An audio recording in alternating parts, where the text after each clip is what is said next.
pagi, bertemu dengan Bulia ya. Hari ini kita akan belajar mengenai tema 2, persatuan dalam perbedaan. Subtema pertama, rukun dalam perbedaan, pembelajaran 5 dan juga 6. Sebelum membahas ke materi hari ini, masih ingatkah kamu di pertemuan sebelumnya, kalian telah belajar mengenai perjuangan Indonesia, di mana Insinyur Soekarno, Muhammad Hatta, dan Dr. Raji Manggioniningrat berbeda pendapat nih dengan golongan muda yang menginginkan kemerdekaan Indonesia harus dari proses kemerdekaan dari bangsa itu sendiri, bukan dari campur tangan oleh negara asing.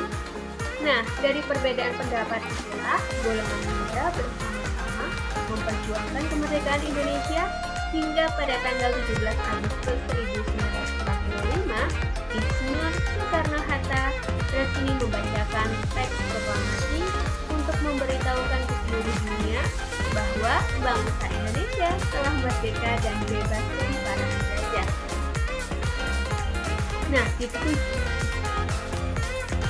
Di tujuan pembelajaran hari ini, selain kalian diharapkan dapat memahami makna proklamasi bagi bangsa Indonesia, kalian juga diharapkan dapat menerapkan makna proklamasi di kehidupan sehari-hari. Kemudian kalian diwajibkan dapat melestarikan budaya Indonesia dengan cara mempelajarinya. Serta nantinya juga kalian akan menemukan informasi penting dengan menggunakan kata tanya. Wah, kira-kira gimana ya belajar hari ini? Sudah siapkah nak untuk yang namanya menyiapkan buku catatan dan menyimak materi? Serta nantinya mungkin kamu akan mencatat poin-poin penting yang ada pada pembelajaran dari hari ini untuk membantu kalian dalam proses pengerjaan tugas. Baiklah, oke, kita lihat ini gambar apa ya? Sebelumnya pun kalian juga pernah melihat gambar ini loh. Masih ingat tidak ini gambar apa? Kalau yang lupa, Bulia kasih dulu deh. Ini adalah permainan tradisional. Namanya apa nak? Nah, benar sekali. Rangku Alu. Kira-kira Rangku Alu dari mana ya? Tepat sekali nak, dari NTT Kabupaten Manggarai. Ya, Rangku Alu ini biasa digunakan oleh anak-anak untuk permainan tradisional. Tapi juga bentuknya yang sederhana, memiliki ungkapan khusus. Ungkapan apa sih? Nah, jadi Rangku Alu ini adalah sebuah tradisi yang sering dilakukan oleh warga NTT khususnya Kabupaten Manggarai, digunakan untuk mengungkapkan rasa syukur mereka khususnya para petani saat hasil panen mereka itu melimpah. Jadi ketika mereka saatnya panen tiba, musim panen tiba, para masyarakat melakukan tradisi menggunakan ini sebagai ungkapan syukur. Nah, tradisi masyarakat NTT ini juga termasuk salah satu cara loh nak untuk memaknai proklamasi dengan melestarikan budaya Indonesia hingga di zaman yang serba modern ini. Yuk kita simak teks berikut ini. Edo, Lani, Siti, Udin, Dayu, dan Beni berencana mengikuti festival budaya. Saat ini mereka sedang berdiskusi untuk menentukan budaya yang akan mereka usung. Edo dan teman-temannya sangat antusias mengikuti festival ini. Mereka ingin memperkenalkan seni dan budaya suku-suku yang ada di Indonesia. Menentukan kebudayaan mana yang akan dipilih tentu tidaklah mudah. Semua budaya yang dimiliki Indonesia sangat beragam dan menarik. Akhirnya, Edo dan teman-temannya memutuskan untuk memperkenalkan permainan Rangku Alu. Permainan Rangku Alu berasal dari Nusa Tenggara Timur. Dalam masyarakat Manggarai, Rangku Alu dilakukan untuk merayakan hasil panen perkebunan dan tani. Edo dan teman-temannya sangat bangga dengan kebudayaan Indonesia. Dari teks Edo dan kawan-kawan ini, apakah menurut kalian mereka sudah memaknai proklamasi? Apakah sudah tercermin pada kelompok kerja mereka ini? Sudah? Iya, sudah, betul nak.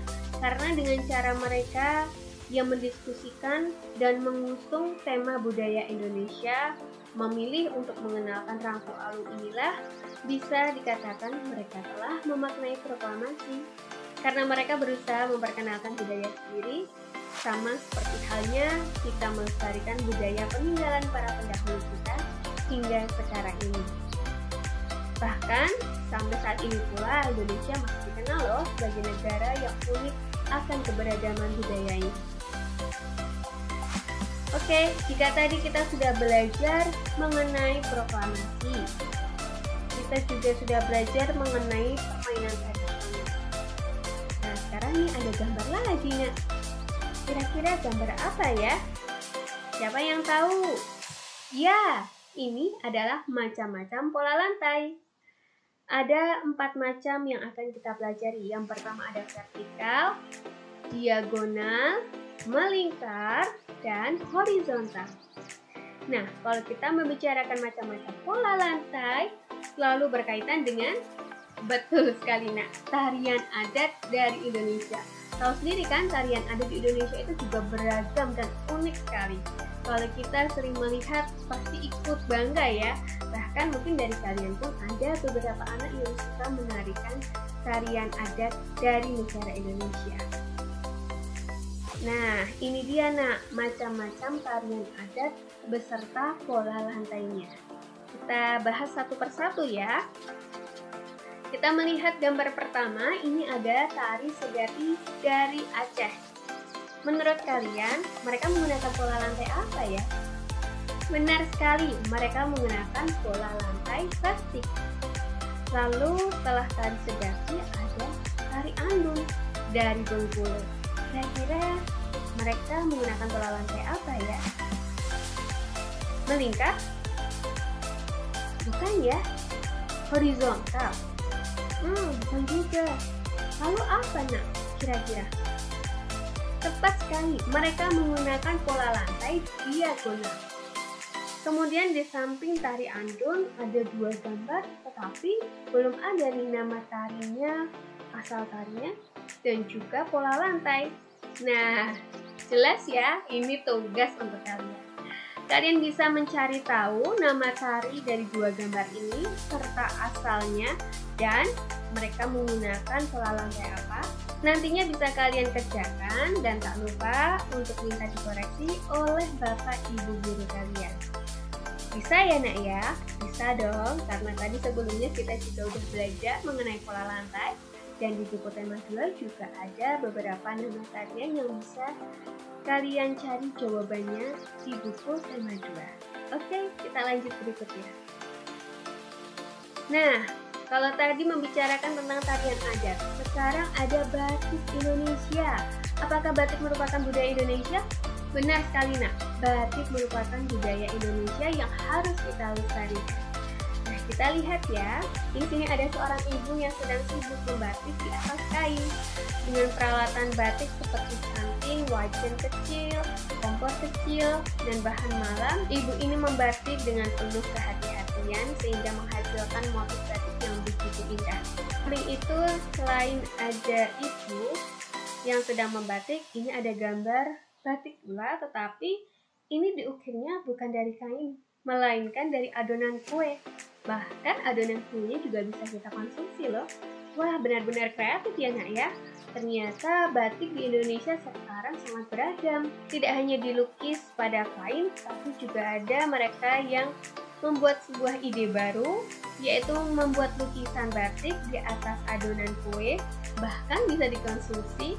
Ada juga orang yang mengukir atau melukis batik di benda-benda lain seperti tas, sepatu, dan lain sebagainya. Jadi Nak, masyarakat Indonesia sekarang sedang berlomba-lomba untuk melestarikan budaya batik mereka. Ada yang membatik di kain, ada yang membatik di adonan kue, dan masih banyak lagi. Dan mungkin buat anak-anak yang tidak bisa untuk membatik, kalian tak perlu khawatir. Kalian pun bisa melestarikannya dengan menggambar di buku gambar kalian, atau membuat poster, atau kalian juga bisa mengenakan baju batik dengan bangga. Tentunya apa yang kalian lakukan seperti itu adalah salah satu cara untuk melestarikan budaya Indonesia. Dan kalian juga ingat ya, bahwa UNESCO telah menetapkan setiap tanggal 2 Oktober, Indonesia merayakan Hari Batik Nasional. Ketika pada tanggal 2 Oktober, pasti kalian akan melihat pemandangan di sekitar kalian, banyak sekali orang-orang menggunakan batik. Nah, jadi buat kalian tak perlu ragu lagi, tak perlu malu lagi untuk menggunakan baju batik. Selanjutnya ada tokoh pahlawan. Ini juga salah satu cara untuk memaknai proklamasi. Kalau selama ini yang kita kenal pun pahlawan adalah mereka yang berkutat dalam menyusun proklamasi seperti Insinyur Soekarno, Muhammad Hatta, kemudian Ahmad Subarjo, kemudian Sayuti Melik, Ibu Fatmawati, Soekarni, dan masih banyak lagi. Tapi ada juga tokoh-tokoh yang memang harus kita pelajari. Mereka pun juga berjuang dalam kemerdekaan negara Indonesia. Dan hari ini kita akan mengenal salah satu tokoh. Dia adalah orang yang pertama kali mengibarkan bendera Pusaka Merah Putih. Siapakah dia? Yuk kita simak teks berikut ini. Pengibar Sangsaka Merah Putih. Peristiwa proklamasi kemerdekaan melibatkan banyak pihak. Salah satunya adalah mereka yang mengibarkan Sangsaka Merah Putih. Berkibarnya bendera merah putih menegaskan berdirinya negara Indonesia yang merdeka dan berdaulat. Abdul Latif Hendraningrat adalah salah satu pengibar bendera pada tanggal 17 Agustus 1945 di Pegangsaan Timur, Jakarta. Ia adalah lulusan Sekolah Tinggi Hukum. Saat menjadi mahasiswa, ia mengajar bahasa Inggris di beberapa sekolah menengah swasta seperti yang dikelola oleh Muhammadiyah dan Perguruan Rakyat. Ia juga ditugaskan ke New York untuk memimpin rombongan tari. Abdul Latif Hendraningrat pernah menjadi pasukan pembela tanah air atau yang disebut dengan PERTA dan ikut dalam berbagai pertempuran. Ia pernah menjabat komando-komando kota ketika Belanda menyerbu Yogyakarta pada tahun 1948. Kemudian, ia ditunjuk sebagai atasan militer Republik Indonesia untuk Filipina pada tahun 1952, lalu dipindahkan ke Washington hingga tahun 1956. Nah, anak-anakku sekalian, dari teks pengibar Sangsaka Merah Putih, pastinya di benak kalian menemukan beberapa informasi penting ya yang dapat kalian pelajari. Nah, jika kalian ingin mencari informasi penting dan biar lebih mudah, kalian dapat memanfaatkan menggunakan kata tanya. Masih ingat ya, kata tanya yang kita pelajari itu ada 6, yaitu ada apa, mengapa, siapa, bagaimana, kapan, dan di mana. Masih ingat juga ya mengenai fungsinya? Kalau apa ini berfungsi untuk menanyakan sesuatu yang sedang terjadi. Kalau mengapa menanyakan tentang suatu alasan. Sedangkan siapa menanyakan kepemilikan atau seseorang. Kalau bagaimana? Ya, bagaimana itu menceritakan atau menyampaikan informasi yang berkaitan dengan kronologi atau kejadian peristiwanya itu bagaimana, tahapannya bagaimana, itu kamu bisa menggunakan bagaimana. Kalau kapan kaitannya dengan waktu dan di mana kaitannya dengan tempat. Nah, pembelajaran hari ini khususnya membahas tema 2, subtema 1, PB 5 dan 6 sudah usai ya nak ya. Tetapi kalian masih bisa untuk belajar lagi, yaitu kita akan mengikuti kegiatan literasi. Apa sih literasi? Benar sekali nak, literasi itu pokoknya kaitannya dengan membaca, Bu. Ya, tentunya dengan membaca pun kalian juga akan merasakan keuntungannya nak, yaitu wawasan kalian menjadi luas, perbendaharaan kata kalian menjadi lebih banyak, dan tentunya kalian akan lebih kreatif lagi, terutama dalam membaca, menulis, membuat cerita. Wah, seru ya. Nah, hari ini kegiatan literasi kita akan membaca dengan judulnya yaitu Rujak. Siapa yang gak kenal dengan Rujak? Semua orang pasti kenal ya. Dan tahu ya rujak itu apa? Ya, rujak itu adalah potongan buah gitu kan, yang beragam, kemudian nanti dikasih bumbu. Bumbunya itu bisa gula Jawa atau kalau misalnya mau pedas bisa ditambahkan sedikit cabai. Nah, perlu kalian ketahui juga bahwa cerita ketujuh dengan judul rujak ini ditulis oleh Laksmi Mustika Cakrawati, Fatayana Rahmasa Putri, dan Nikade Hemisayuti. Gimana ceritanya? Gimana kisahnya? Yuk kita baca literasi hari ini. Besok Pijar akan kembali pulang karena masa liburan telah usai. Paman ingin membuatkan sesuatu untuk Pijar. Karena itu, Paman membeli sesuatu dari pasar. Wah, Paman belanja buah banyak sekali. Pijar melihat dengan takjub pada kantong belanja Paman sepulang dari pasar. Paman membeli banyak sekali buah-buahan. Ada mangga muda, bengkoang, belimbing, kedondong, nanas, pepaya, dan timun. Selain itu, Paman juga membeli gula merah, asam, cabai, garam, dan terasi. Pijar mengikuti Paman masuk ke dapur. Paman, ingin membuat apa? Mengapa Paman membeli banyak buah-buahan? Nanti siang kita akan membuat rujak, kata Paman sambil tersenyum lebar. Wangi terlihat semangat. Ah, aku tahu, apa itu rujak? Aku pernah beli di dekat sekolah. Siang telah datang. Pijar dan Wangi menemani Paman membuat rujak di dapur. Pertama, Paman mencuci buah hingga bersih. Setelah itu, Paman mengupas kulit dan memotong buah menjadi potongan-potongan kecil. Kedua, Paman membuat bumbu rujak.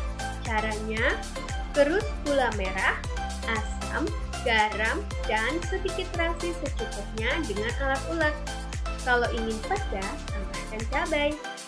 Setelah itu, beri air hangat secukupnya sampai bumbu mengental.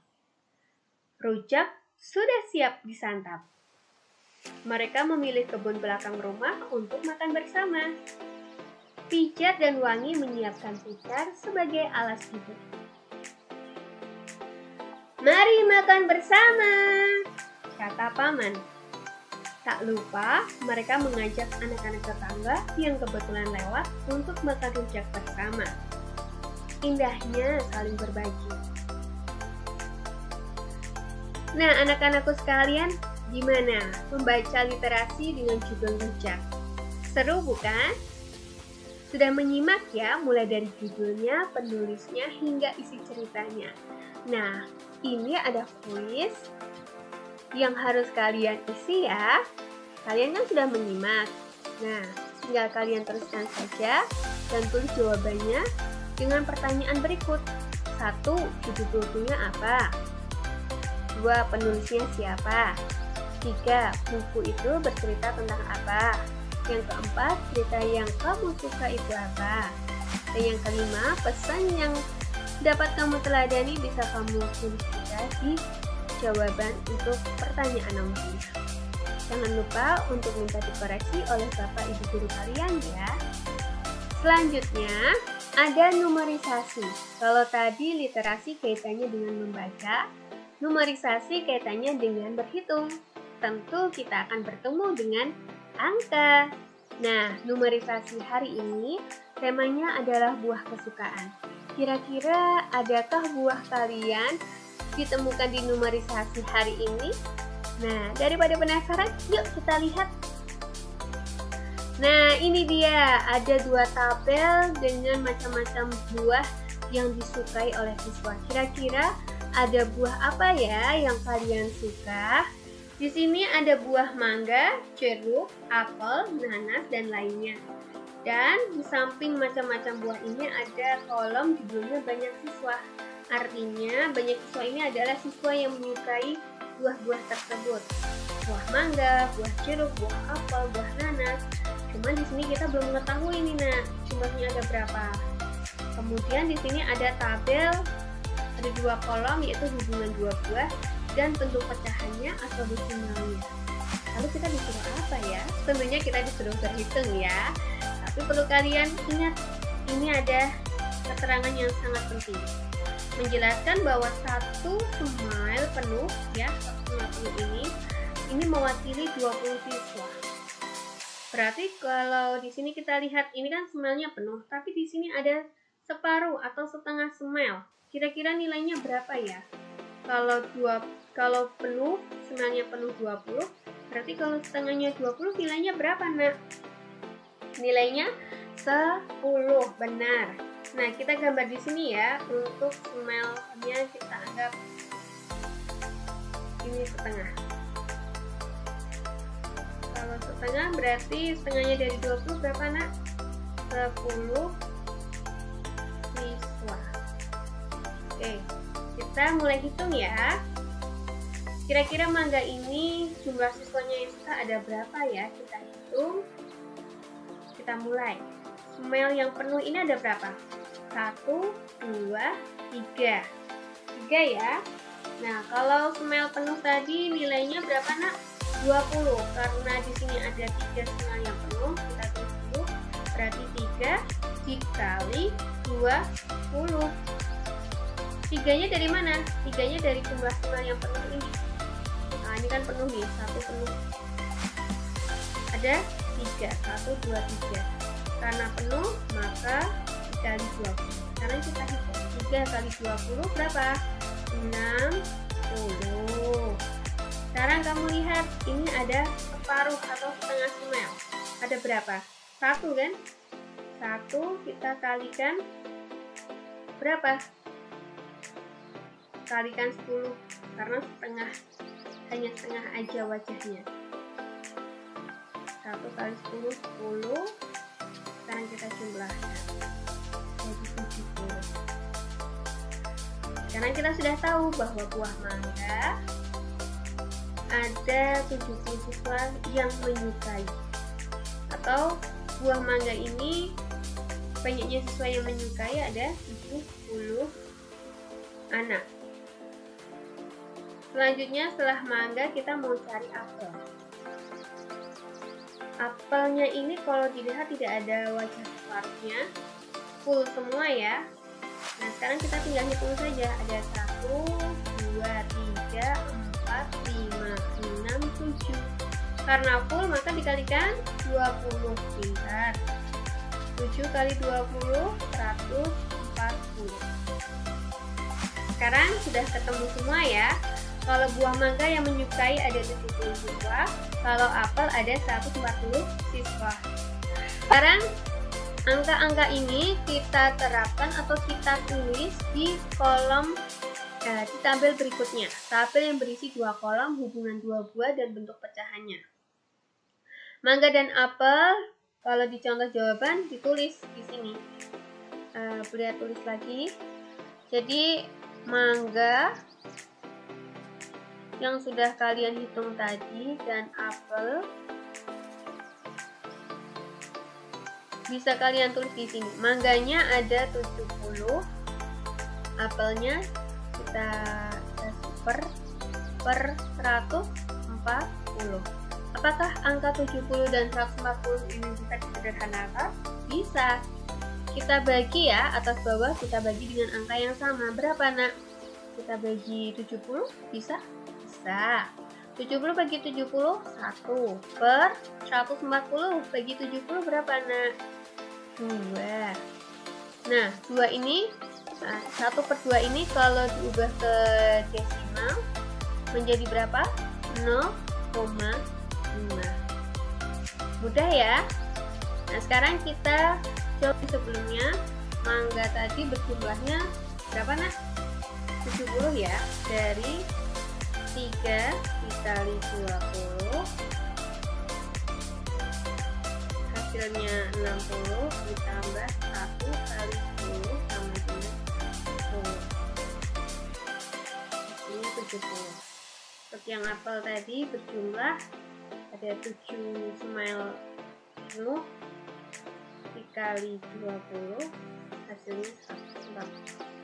Sekarang kita mau mencari mangga dan juga nanas. Mangga kan sudah diketahui, jumlah siswa yang suka mangga itu ada 70 per.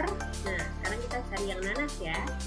Yang nanas kita tengok di sini ada 2 wajah full, berarti ada 2 dikali 20 sama dengan 40 ditambah dengan 1 dengan wajah tengah 10, hasilnya 50. Sorry.